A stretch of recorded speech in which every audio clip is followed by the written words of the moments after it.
చిన్న పక్షి గొప్ప హృదయం. ఒక పెద్ద అడవిలో చిన్ని చిలుక తన తల్లిదండ్రులతో ఆనందంగా ఉండేది.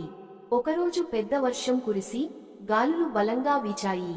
చాలా పక్షుల గూళ్లు చెట్ల నుంచి కింద పడిపోయాయి. చిన్న చిలుక గమనించగా ఒక చిన్న గువ్వ గాయపడి భయంతో ఏడుస్తోంది. చిలుక తన తల్లిదండ్రులను చూసి, అమ్మా, నాన్నా, మనం దీన్ని ఆదుకుందాం అని కోరింది. కాని వాళ్ళు, మనం చిన్న పక్షులం, మరొకరి బాధను మోసుకునేంత బలహీనంగా ఉంటే ఎలా అని అన్నారు. కాని చిన్న చిలుక మాత్రం తలొంచలేదు. అది తన రెక్కలతో చిన్న గువ్వకు వెచ్చదనం ఇచ్చింది. తినేందుకు గింజలు తెచ్చింది. కొద్ది రోజుల్లో గువ్వ కోలుకుని మళ్లీ ఎగిరిపోయింది.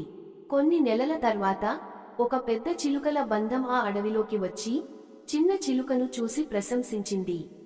నువ్వు చిన్నదైనా నీ హృదయం పెద్దది. నీ దయగల స్వభావం చూసి మేము సంతోషించాం అని చెప్పింది. ఆ రోజు చిన్న చిలుక ఆనందంగా అనుకుంది, సహాయం చేయడానికి మనం పెద్దవాళ్లం కావాలనక్కర్లేదు. మన హృదయం గొప్పదిగా ఉంటే చాలు. నీతి, చిన్న సహాయం కూడా గొప్ప మార్పుని తీసుకురాగలదు. మనం ఎవరినైనా సహాయం చేయగలిగితే వెనుకడుగు వేయకూడదు.